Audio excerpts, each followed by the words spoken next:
समझ गए? Okay. Loop checking procedure मतलब लूप चेकिंग का तरीका, ठीक है।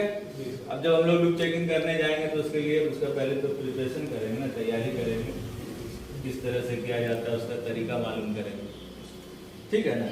उसका क्या किया, loop checking is the process to confirm the signal, है ना, continuity from primary instrument. Primary instrument में जैसे ट्रांसमीटर और switch to DCS PLC system and from DCS or PLC to the final control element such as control valve, damp on-off valve, etc. ठीक है ना। तो पता है कुछ ऐसा इंस्ट्रूमेंट है जैसे ट्रांसमीटर और स्विचेस हो, हम लोग इंस्ट्रूमेंट से फिट करेंगे इनपुट दे करके और DCS पर चेक करेंगे, है ना। स्विच है, स्विच को भी हम लोग देंगे और चेक करेंगे कहाँ, DCS। अब कुछ ऐसा इंस्ट्रूमेंट है जैसे कंट्रोल वाल्व। कंट्रोल वाल्व को हम लोग डीसीएस से पीएलसी से कमांड देंगे और फील्ड में चेक करेंगे। ये है लूप चेकिंग का तरीका। अब इसमें क्या है, लूप चेकिंग फोल्डर। अब ये क्या है, बहुत इंपॉर्टेंट है।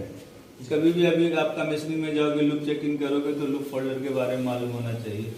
तो बता ही दिया गया है ना, कि कौन कौन सा सीट आता है। कई सीट मिला के एक फोल्डर बनता है, हर एक लूप का अपना अपना फोल्डर होता है। इसमें क्या है, इंस्ट्रूमेंट लूप डायग्राम, वो तो मालूम है, डायग्राम भी दिखाए थे। लूप डायग्राम देखे थे ना, इंस्ट्रूमेंट से जेबी से मास्टरिंग कैबिनेट से सिस्टम कैबिनेट, है ना। अब सिस्टम कैबिनेट में उसका रैक था, कार्ड था, मॉड्यूल था, सारा कुछ उसमें 1 बाय 1 देखे थे हम लोग।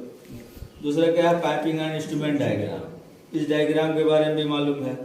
उसके बाद तीसरा में क्या है, इंस्ट्रूमेंट डाटा शीट, है ना, ये लूप फोल्डर में आ रहा है, ठीक है ना।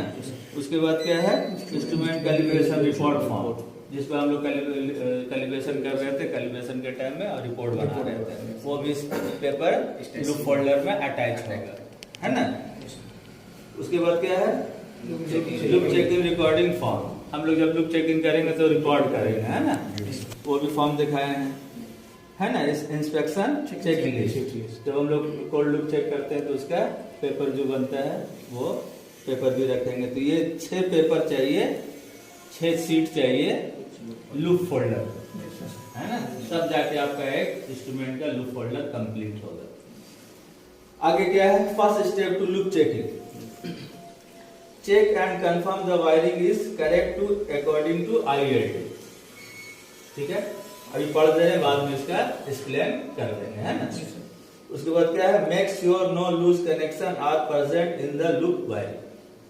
कोई भी लूप होगा उसमें कोई लूज कनेक्शन नहीं होना चाहिए, है ना। सबको तार लूप डायग्राम के अनुसार हम लोग 1 बाय 1 सब जगह instrument JB mastering cabinet system cabinet सब जगह वायर खींच के देखेंगे, अगर लूज होगा तो उसको टाइट करेंगे, ठीक है।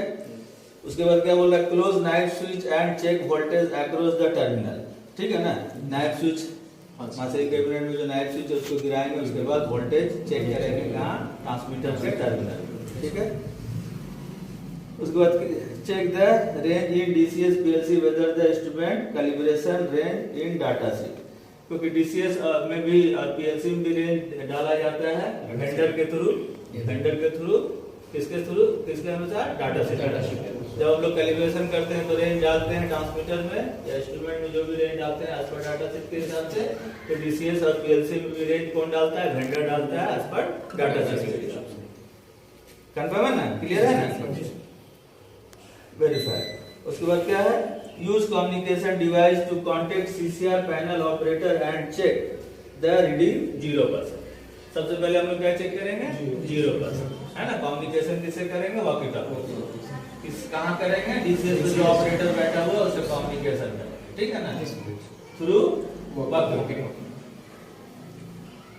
है ना, 0%। इनपुट देन सिमुलेट, सिमुलेट का मतलब बढ़ाएंगे, है ना, simulate input 25%, 50%, 75% and 100%, and confirm the indication and DCS are correct. जो चीज यहाँ हम लोग वैल्यू डालेंगे, इनपुट करेंगे, वो डीसीएस पर चेक करेंगे, कंफर्म करेंगे करेक्ट आ रहा है कि नहीं, ठीक है। उसके बाद क्या है, final operation responsibility is to check the record the value in ITD form from also the alarm, है ना, सेटिंग और रिस्पॉन्स और करेक्ट रिस्पॉन्सिबिलिटी। जो डीसीएस पर बैठा हुआ है उसका रिस्पॉन्सिबिलिटी है कि वो रिकॉर्ड करे, है ना, पेपर करे, जो भी लूप चेकिंग चल रहा है पता है, इसमें फिल करेगा। उसके बाद क्या है, if any instrument loop are not working then the corresponding loop package to be kept in separate place for the troubleshooting purpose। मालूम कोई इंस्ट्रूमेंट में अगर किसी तरह का ट्रबल आया, किसी तरह का ट्रबल शूटिंग का प्रॉब्लम आया, तो हम लोग उसको उस टाइम लूप को कीप इन सेपरेट प्लेस छोड़ देंगे, ठीक है ना, इसके लिए ट्रबल शूटिंग वाले के, ठीक है ना। उसके बाद क्या है, the troubleshooting group consist of team of talented technician to check and verify each and every point in the loop to find the description and solve. जो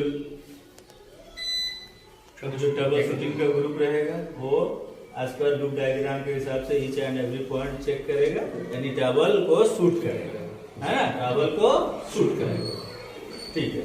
उसके बाद क्या है, the loops which have complete troubleshooting will hand over to the final loop check, है ना, loop check team for final loop check. Clear है? Okay, अब आगे हम लोग स्टार्ट करेंगे लूप चेकिंग। आज पर जो बुक में दिया गया है, जिस तरह का जो तरीका बताया गया बुक में, है ना, जो इसका जो प्रोसीजर बताया गया लूप चेकिंग का, उसी अंदाज से, उसी तरीके से, सेम इसी कंडीशन में हम लोग को चेक करना है। यहाँ पर भी वही फैसिलिटी है जो किसी भी प्रोजेक्ट में जाओगे, सेम फैसिलिटी यहाँ पे है ना। यहाँ पर हम लोग उतना ही करेंगे जितना बाहर में होता है, जितना बाहर में करते हैं किसी भी, है ना, प्रोजेक्ट में जाके commissioning loop checking, hot loop check हम लोग सेम उसी तरह से, ठीक है, ओके।